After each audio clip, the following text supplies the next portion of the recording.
Ah, look, it is BBC News. Ah, purveyors of truth in the world. They would never lie to anyone. Look, they're in both London and Nairobi. Ah! Yeah, look in this screen. It says they're both in London and Nairobi and Sydney and Berg is behind it. I'm sure it says something else, but anyway, it's the BBC News. And you're here with me, Johnny Venmore, on NEWSPASTY. And what are we looking at? Well, this is called Images Emerge of Palestinian Captive Stripped and Bound in Gaza. What? What? I thought they were being treated perfectly. I had heard from an Israeli source that they were being given wine. They were being given wine and pork to feast on in a happy celebrate. What do you mean they can't eat wine and pork? Oh well, that's why they were being given it then. No, that last bit's a lie. I'm just making it up. Well, it's not. It's an embellishment, isn't it? It's an embellishment. I'm just joking around and just being silly because it's news pasty, and I'm trying to be a bit silly. I'm trying to be a bit silly. I've had a long week of being locked away producing things. I could have a little bit of silliness. Going, oh, who are you? Who are you from? I don't know. You're all a bunch of various random people. Anyway, images emerge of Palestinian captives stripped and bound in Gaza. What a surprise! It's like the BBC saying what is the blunt end of the sharp end of the stick. They have to be careful because they don't want to annoy any of the people who pay them, because I don't know if you know this, but the people who pay the BBC are people like the Bill and Melinda Gates Foundation and USAID, that nice American CIA cutout. Oh, intelligence cutouts. Yeah, pay the BBC. NORAD. Oh, what nice people NORAD are. Paying the BBC. All of these organ. Why didn't you type it in? Who funds BBC News? Type it in. Type it into your favorite search engine. Well, actually, type it into Google, because then you definitely get the top result from BBC themselves showing you. It shows you, and you'll say, "What a bunch of nefarious bastards! They don't care about the news. All of the people funding them are people who want to control the news. It's lucky these BBC people get in the middle as a conduit to stop them being all-powerful dictators." Anyway, from Nairobi to Sydney, London, BBC News, what are you going to tell us today? Images have emerged today from Gaza, Images have emerged today from Gaza. I've already stopped it. What shocking news! Here to show dozens of Palestinian men on their knees, stripped to their underwear, being held by Israel Defense Forces. It's not clear if they have... It's not clear whether or not or how many TikTok videos were made by Israelis of these poor guys, but I'm sure there's probably going to be a few popping up. You know how the Israelis love their TikTok videos of pretty girls. Look, I kill people with a gun. Haha, I'm a beautiful Israeli woman. Heart, I just shot a baby. surrendered or if they have been taken by the military. Israel has not said who the men are, but it has confirmed that its forces are making arrests in Gaza. Men of fighting age who can't exist in the rubble because they're having their every single house, every single block of flats is being flattened by this genocidal force that's been supported by the BBC and others for so long. I mean, the amount they've let Mark Regev get away with on the BBC is unbelievable. BBC are so complicit. This is throwing crumbs to the left wingers, isn't it? Throwing crumbs. Oh, look how terrible this war is. New images come as tens of thousands of Palestinians are streaming into Rafah city near the Gaza Strip's southern border with Egypt, trying to escape intense fighting elsewhere. The head of humanitarian affairs for the United Nations says there is no longer any humanitarian operation worthy of that name in the south of Gaza. No, but that's because they already started killing all of the humanitarian. I mean, the amount of humanitarian aid workers who got killed. They'll just call it. They'll say, no, they didn't. They were enemies. They were Hamas in tunnels, and there were bunny rabbits and all these things. And we could prove it. Just let us destroy everything and go in there, and then we'll show you the rubble and say that's what this was. Because obviously that is what they're doing. From Jerusalem, here's our international editor, Jeremy Bowen, a warning you From may Jerusalem, find some of his images Jesus. upsetting. Video emerged this afternoon of Palestinian men taken for interrogation. BBC staff recognized the public punishment. Hey, out there in the streets, are you a man of fighting age? Get into your underpants and be humiliated on the streets, because that's what we do. We dehumanize because we see ourselves as superior. Now, if it was vice versa, then let me say, they would be doing exactly the same in reverse. It would be a load of Jewish people, Israelis, with their hands on their heads, blah, de, blah, de, blah.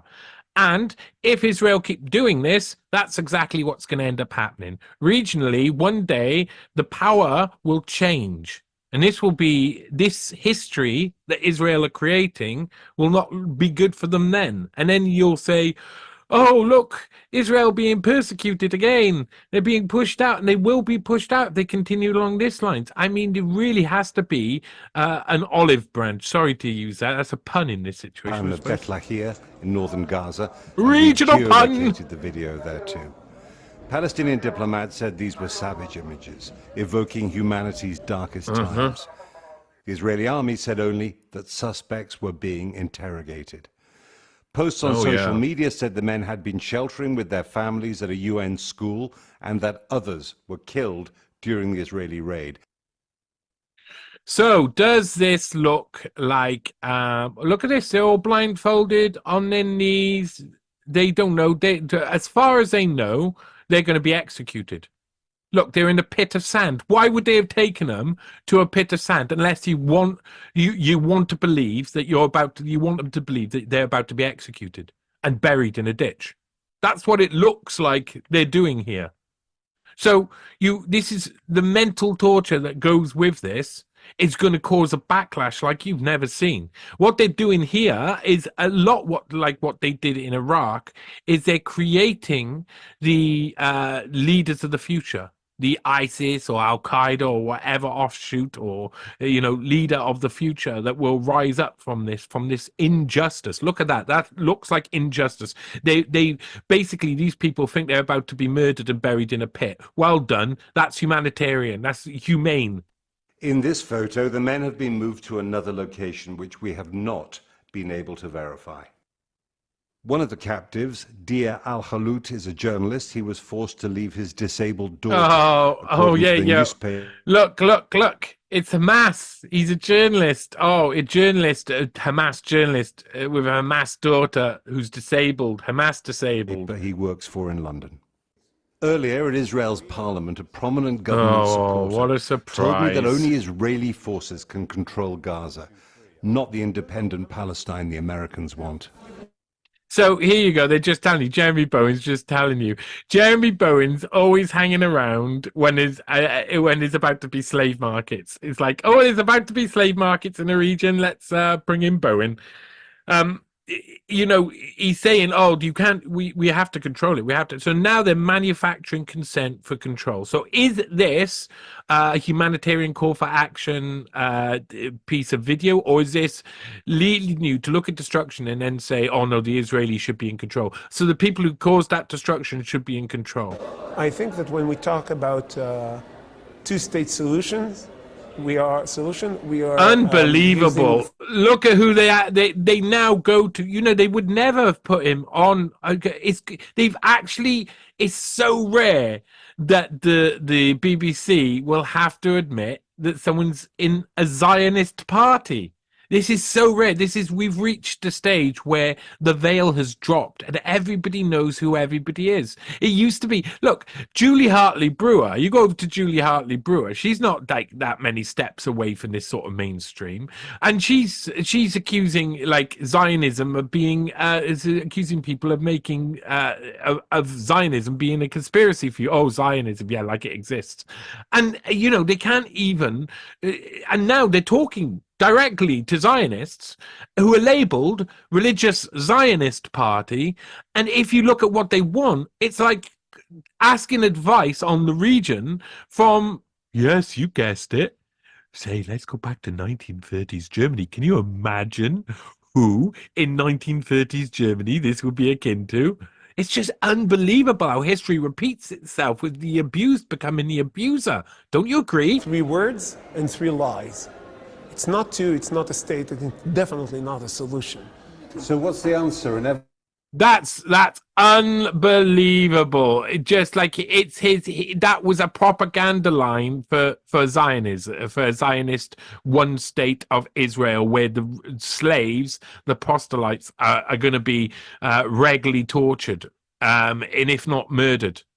You know, that's what this means. If they take over these regions, that means people will die en masse more. No one cares. It's even worse is that these people are 50% plus related to Canaanites, and so are the other side. So everybody knows I'm saying that at the moment because it's true. It's true. They're basically cousins, and cousins like to argue sometimes. Everlasting occupation? First, occupation is not the word. One cannot occupy its own land.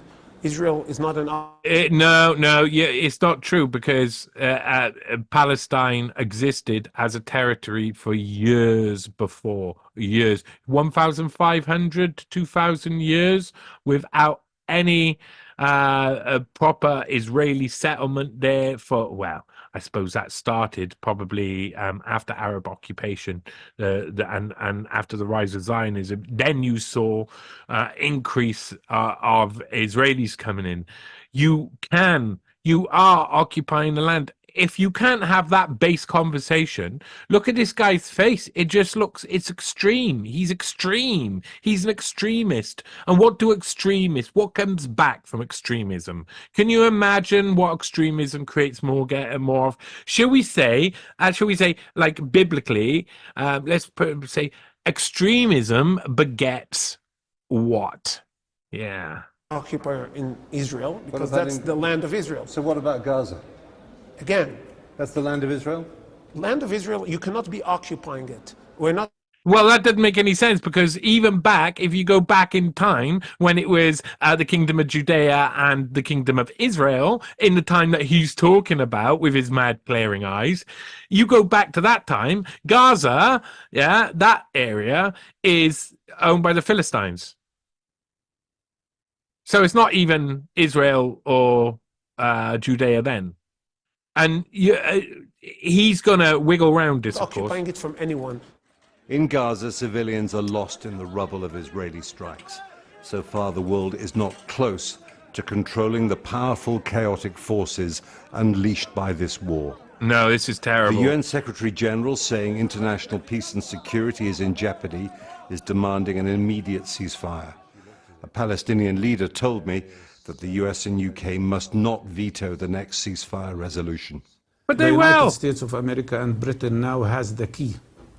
If they oppose a resolution about immediate ceasefire, they will not be complicit only with this aggression. They will be a participant in these war crimes. They have to approve the ceasefire immediately, because what is at stake is the life of 2.3 million people now. Half of them are children. Unbelievable situation is happening, and it's always, I mean, it's horrible to watch. This stage is when the war and diplomacy runs away on itself. It's happened every single time, because there's no intention from the one side. If there is no intention from the one side to stop what they're doing, and the other side feels like they've been hurt, there's always going to be conflict. It's always going to lead to more conflict. That is what we are heading to. It's what we're heading to, people. And it then gets bogged down. People, Jeremy Bowen, then the news is full of Jeremy Bowen speaking to some guy who doesn't have power in an office somewhere, who's saying, oh, we need to do this sensible thing, and it doesn't happen. And then next time someone else is saying exactly the same thing, and it's just a waste of time. It's just backwards and forwards. There is a plan, an agenda. It's an agenda. Now it's becoming more overt. It is a Zionist agenda. They're bringing it to you. They'd even title it down on the screen now. They're not hiding it. Back a year, 2 years ago, they would be calling this complete conspiracy theory if you dare say that. But now they're having to admit it's like people can't even go and check what's going on in Israel. If you go and look at Israeli politics, Zionism is everywhere. Zionism is the thing because it's all about them being superior and taking their land back with no apologies at all. That's really serious because there's people who live there, and the only way to get rid of them is what they're doing now. Systematic destruction of a people. Without a political solution, this conflict will go on when, if, Israel declares victory in Gaza. The war will not have a neat ending. Yeah. Two opposing forces are at work here. On the one hand, pressure for a ceasefire. On the other, the determination of the Americans and the British to give Israel the time it needs to achieve its objectives. And do you hear what he's saying there? On the one, on the other side, it's like Britain and America complicit in war crimes. He's actually saying what the Palestinian was saying. You know, this is just blatant, easy to understand what's going on here. One Western diplomat I talked to was thinking about perhaps another month. Now, the UN Secretary General wants to hurry that process up by putting pressure on them.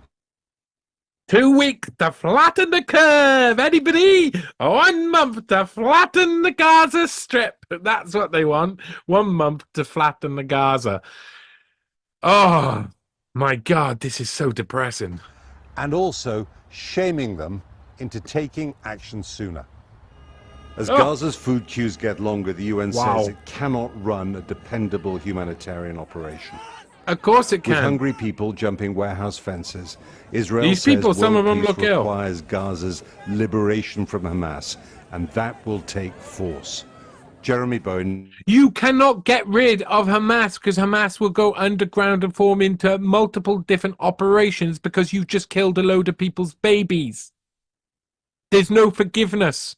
No forgiveness when you kill their babies and then you look at them and say, now we're ruling you for your own good.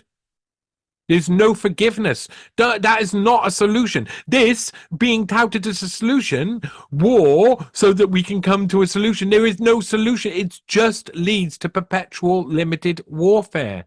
That's what it's meant to do. It's meant to go on forever. It's meant to happen forever. There's always a new front opens as another one closes. So everybody's constantly got the fear that it may be their front next. It may be their front.